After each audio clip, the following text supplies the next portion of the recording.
Ahoy! The New World team just announced everything.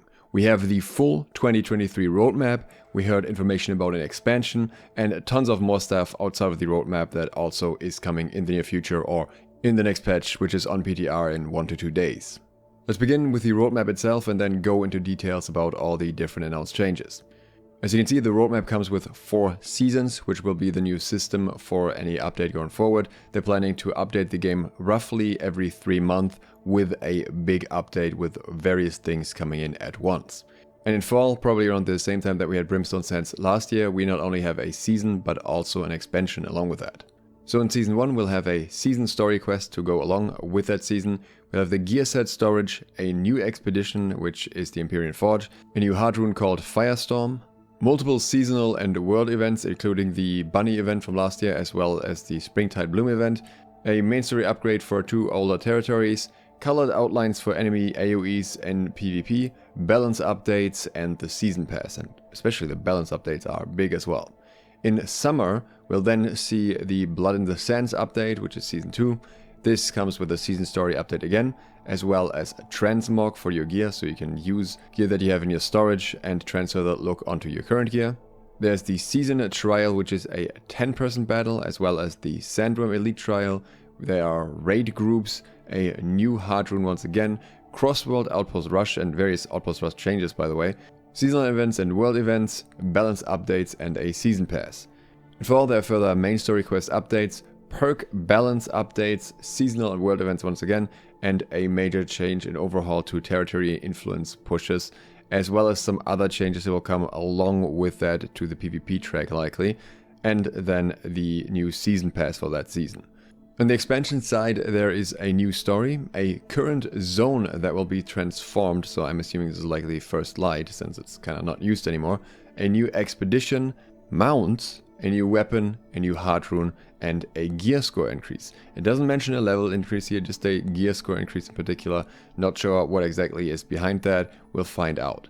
I will say that considering this is labeled as an expansion, it surprises me that there's only one new zone apparently, but keep in mind the roadmap is not final, this does not include all planned content, so they may be holding back on information for the expansion in particular as well, because they probably don't want to leak that too early, they want to build hype for it before it comes out, so I wouldn't get too annoyed with there not being too much in the expansion at this point, because we'll have to see what exactly is behind it. In winter we'll see yet another season story. There will be season trials, the same ones from Season 2 but with mutators, so they should be significantly more difficult. Season Trinket, which I'll explain later. And further main story quest updates, once again I think this is when they want to complete the main story up to Isabella basically. A new expedition, new Heartrune, new seasonal and world events, cross-world arena and expeditions, and we'll see other changes to arena too, and seasonal territory control, not sure how that will work. And also, again, of course, a season pass. Now that you have a rough overview, let's get into the details. So, the idea of each of these seasons is that they're basically a bundle of content themed around one idea. And in the first storyline, in the first season, this is built around Grace O'Malley or Sky and the Silver Crows. The story arc will likely revolve around the Varangian Knights and the Empyrean Forge Expedition. Now each season comes with a season pass, and that's a whole topic by itself that I'll probably cover tomorrow, but to give you a basic overview of how it works is there's a free and a paid track for the season pass. There's no content that is blocked behind the season pass, just different rewards that you can get from it. The pass has 100 levels and the premium track costs 20,000 marks of fortune, they say roughly $20. As rewards you can get skin sets, in-game items, boosts that give you for example more weapon mastery while farming, and also marks of fortune that you kinda get back while progressing through the track. On the first season pass track you can get inferno chests which have different visuals on the weapons that you can get from them, and those weapons also have better chances to roll good perk combinations. You can progress in various ways by playing New World. There's a bunch of activities you can do of all different kinds, and if there's an activity you don't like on the pass that you don't want to do, then you can also re-roll it. So various ways to get further into this pass. If you want to hear more details, subscribe and I'll explain it to you in the near future. You can also get XP through various other activities like quests, faction missions, town boards, expedition bosses, outpost rush, 3v3 arenas and more. Does buying this pass give you an advantage compared to other players? Well, in short, yes, because it gives you a higher chance to get better gear because you're getting more of these chests that include items. We'll dig deeper into the pay-to-win question tomorrow. For now, let's talk about what else we got. We got the Empyrean Forge, which will be in Great Cleave, and the main mission in there will be to kill Varangian soldiers. Along with that, one of the bosses will be Efrit, who uses magic flamethrowers, and another boss will be Sir Severin, a Varangian commander with a fiery battle axe. The Empyrean Forge includes mechanics that are not in any other expeditions so far, both on the bosses itself, as well as mechanics throughout the expedition. And there are so-called flame core items that allow you to craft powerful new items. No details on that one yet, but based on the weird wording that they had about this particular aspect, it sounds like the Varangian sect that we're fighting is called the Forged, and that's a new enemy type, so we'll need Forged Bane and Forged Ward, apparently, if I'm understanding it right. Also, with Season 1 in March, we'll get gear set storage. What they told us about this is you may be able to unlock a gear set via the Season Pass, or you will be able to buy more with Marks of Fortune. We don't know how many you get for free though, so it's kinda hard to determine the overall value here. I hope it's at least enough for 2 ward sets and a PvP set, but as somebody who switches between light, medium and heavy, I'll definitely need more than that anyways. The new Heartrune is Fire Storm, which is a kick that creates a firestorm that kinda goes forward and damages targets in its path. The Brightwood and Weaver's Fen main story quest Revamp will include new mechanics and storytelling tools, and also apparently a spy mission. The Rabbit's Revenge event returns and will also give points for the seasonal reward track from what it sounds like, so it might be worth doing for that. The Springtime Bloom event will follow after it seems, and will have wispy blooms as enemies. There will also be an event called the Fury of the Spriggan. This is a smaller event with a mega boss Spriggan, which supposedly has good rewards, though I never know what that means when the devs say it. These days, their good rewards can also be very average. A quote, "You can just happen upon that, you see this cluster of trees and you're like, what is this? You will need a group to fight that." So I think it's actually a kind of an event where you don't have the normal world boss icon on the map and everyone can see it, but rather you stumble across it in the wild. I'd actually be glad if it was like that. I think the world boss teleporting from A to B is getting a bit old. And again, with this patch we're also getting red circles around enemy abilities. And then there are the PvP balance changes, and that is big stuff that kind of will go throughout the entire year because not all of this will come out at once. So for OPR, we have the cross-realm PvP planned for later this year, and they want to focus scoring on defending and capturing points, which is something we're already seeing this patch. Maybe there will be more to that. They also want to make changes to the forts. They want to make the doors more resistant to pierce damage, so they can't be shot down from range as easily. And they want to make the siege structures, especially around the mid-fort, stronger. They're also experimenting with a shield on the doors to the Baroness to prevent snipes. The 3v3 arena will get a new map later this year. The map will be roughly the same size but with a different layout, and they're considering to turn off the old map for a bit and then maybe switch the maps back around in the future. I think this is a good approach, and hopefully at some point there will be a rotation of different maps or a randomly chosen map.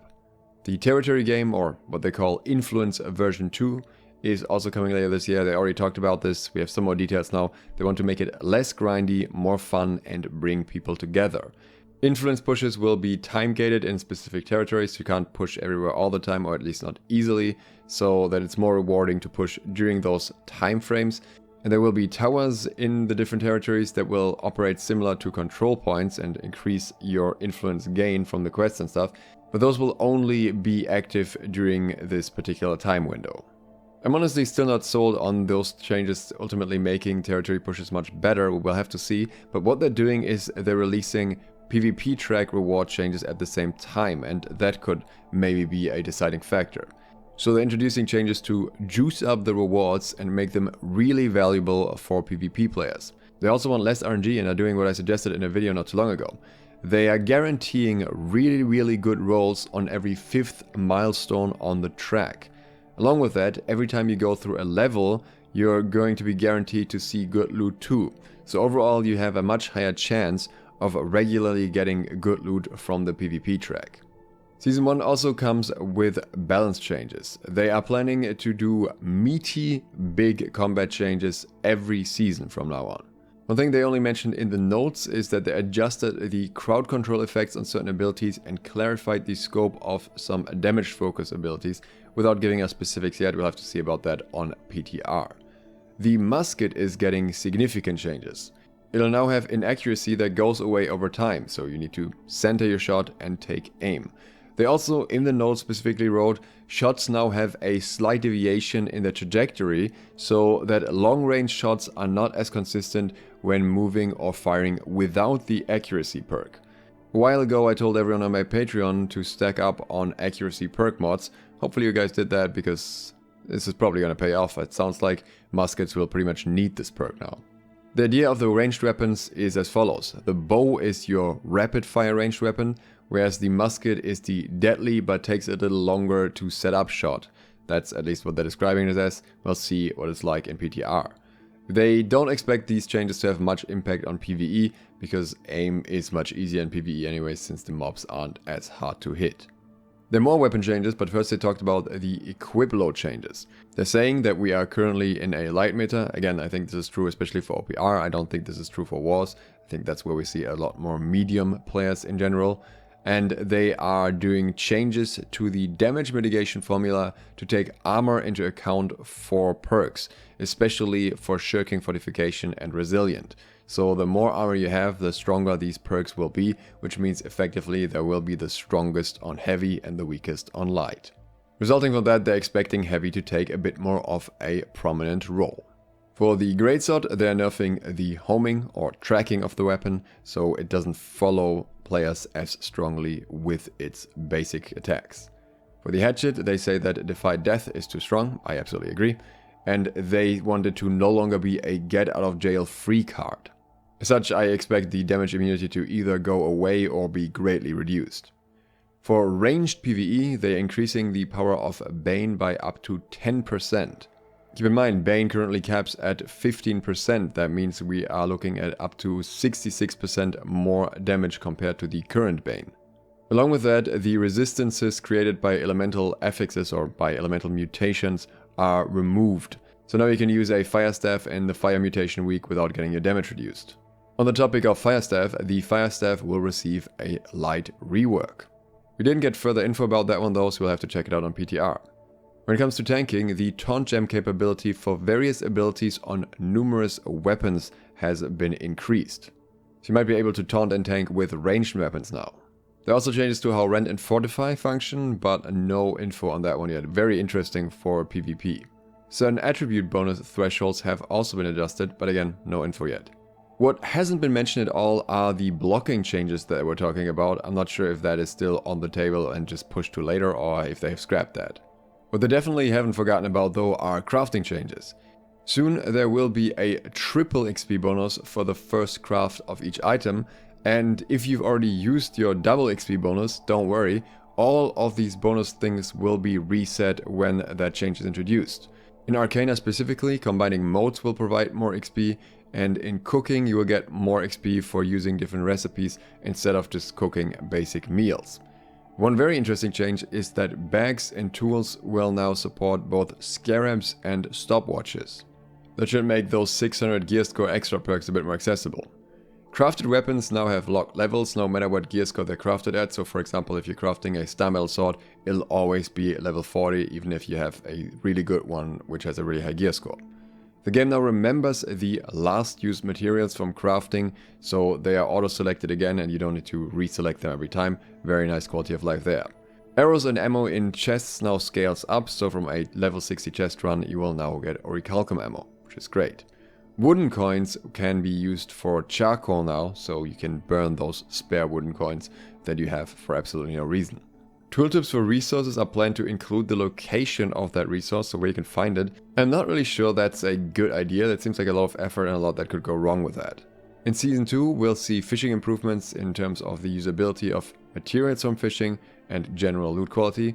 And also the XP gains will be pushed even further based on the mats you're using. This is something they're hoping to get into Season 2. It's not quite guaranteed. So, for example, if you're crafting with Asmo as a secondary material instead of iron, you would get a higher XP reward for that.